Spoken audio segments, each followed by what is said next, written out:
Hoy es 19 de enero de 2025, leemos en el Evangelio de San Juan.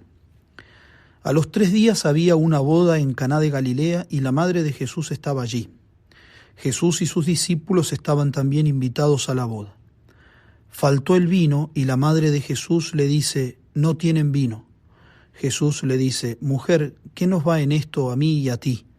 Todavía no ha llegado mi hora.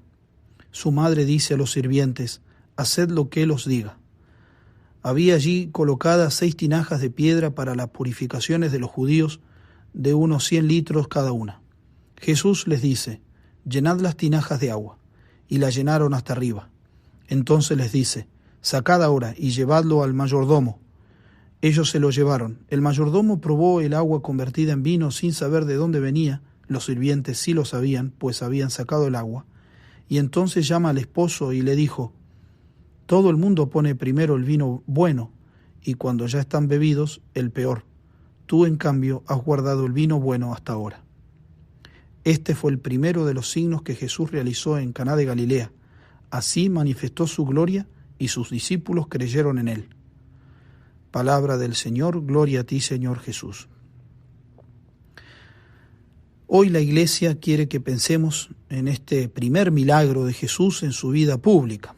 Ocurrió en Caná de Galilea durante una fiesta de bodas a la que asistieron también la Virgen María y Jesús y sus discípulos. María le hace notar a Jesús que el vino se ha acabado y tras responderle que aún no había llegado su hora, Jesús acepta la petición de la Virgen y da a los novios y a la fiesta el mejor vino de toda la fiesta. A través de este milagro leemos: Jesús manifestó su gloria y sus discípulos creyeron en él. Ahora bien, este primer signo se produjo, podemos decir, de manera inesperada, porque, como dice Jesús, no era su hora. Y con su hora quería decir que no era el momento de iniciar su propia manifestación, una manifestación que lo llevaría a la pasión y resurrección, una manifestación que aceleraría el camino hacia la cruz, lo anticiparía. En otras palabras, no era todavía el momento de iniciar la obra de la redención.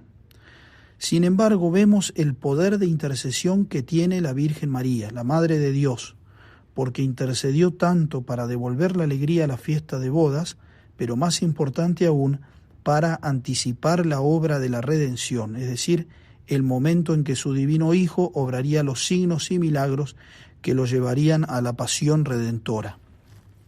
Por lo tanto, consideremos 2 cosas importantes de este hermoso milagro, que es un milagro mariano. Primero, la importancia de María, quien resulta estar en el centro mismo del milagro. Por eso dice el Evangelio: la madre de Jesús estaba allí. Incluso antes de nombrar al mismo Jesús, dice: la madre de Jesús estaba allí. Jesús y sus discípulos estaban también invitados a la boda. Pero como que del comienzo, San Juan pone la mirada en la Virgen María. La importancia de María. Y segundo, veremos el milagro en sí mismo, que es decir, la conversión de agua en vino, y qué significa esta transformación en nuestras propias vidas. Entonces, en primer lugar, el papel de la Virgen María en este milagro mariano. Dios misteriosamente y desde toda la eternidad había establecido que la criatura más perfecta, la Santísima Virgen María, tendría el privilegio de una súplica todopoderosa. Muchos santos, desde San Bernardo y San Alfonso hasta San Juan Pablo II, reafirman esta verdad sobre la Virgen María, siendo omnipotente en su súplica ante Dios, omnipotencia suplicante. Así la llaman a ella los grandes santos marianos. Es decir, lo que ella suplica lo consigue. De hecho, en este milagro vemos claramente que María tiene un poder especial, dado por Dios Padre, para conmover el corazón de Dios Hijo. Sí, es asombroso y maravilloso ver el lugar que María ocupa en el corazón de Dios, y esto es así durante toda su vida. Es asombroso ver, por ejemplo, la delicadeza y la divina cortesía con la que Dios mismo le pide el consentimiento para convertirse en la Madre de Jesús, en el momento de la Anunciación. Es asombroso ver la audacia que el Espíritu Santo puso en los labios de la Virgen María cuando con confianza le pregunta a su hijo: ¿no tienen vino? Jesús, el principio parece completamente pasivo. Mujer, ¿qué nos va en esto a mí y a ti? Todavía no ha llegado mi hora. Sin embargo, la Virgen toma la iniciativa porque su Hijo así se lo permite, anticipando las grandezas de su Hijo. Es María quien parece dominar la situación y sacar este milagro, arrancándolo del corazón misericordioso de su Hijo, diciendo a los sirvientes: haced lo que Él os diga. Y se produjo el milagro. Y lo que es más importante es que esto sucedió porque Dios así lo quiso, a través de María, para que entendamos de una vez por todas que el camino para sacar incluso las más pequeñas bendiciones del corazón de Dios, el camino es la Santísima Virgen María. ¿Por qué entonces es tan difícil para muchos entender que es María, nuestra Madre, quien mueve el corazón de su Hijo de la manera más eficaz que podamos imaginar? A los que están apartados de nuestra Iglesia, y lamentablemente incluso dentro de los fieles católicos, a veces se cuesta entender algo que está tan claro en los Evangelios. María dice: no tienen vino. Jesús le responde: ¿y tú y yo qué tenemos que ver con esto? Su madre dice a los sirvientes: haced lo que Él os diga. El milagro se realiza, como si Jesús no tuviera otra chance más que obrarlo, porque es su madre la que lo está pidiendo.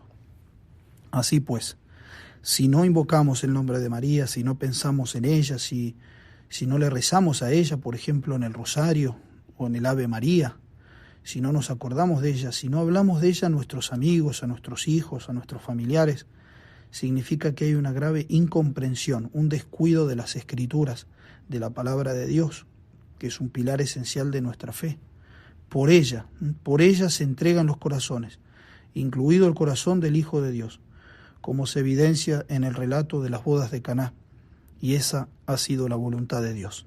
Por tanto, no debemos avergonzarnos de nuestra devoción a la Virgen María, simplemente porque no podemos avergonzarnos del Evangelio.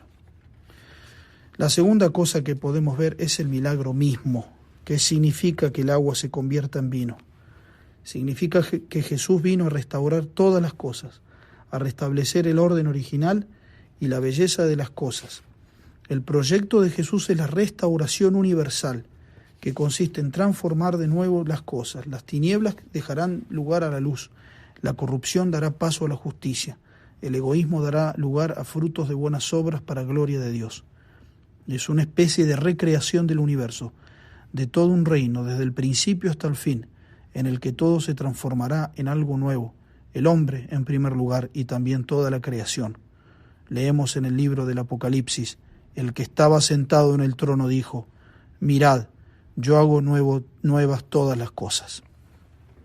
El plan de Jesús de hacer nuevas todas las cosas, de recrear, de restaurar y reformar, este plan se manifiesta e inicia cuando convierte el agua en vino, la apertura de la nueva alianza. El vino, de hecho, es el signo de la vida nueva. En las Sagradas Escrituras el vino es símbolo del fervor del Espíritu, es el signo de la vida del alma, el signo de la alegría y de la amistad. Expresa las abundantes bendiciones de Dios y finalmente la materia que Dios ha elegido para el sacramento más importante y la manifestación de su amor en la Eucaristía, el sacrificio de la cruz.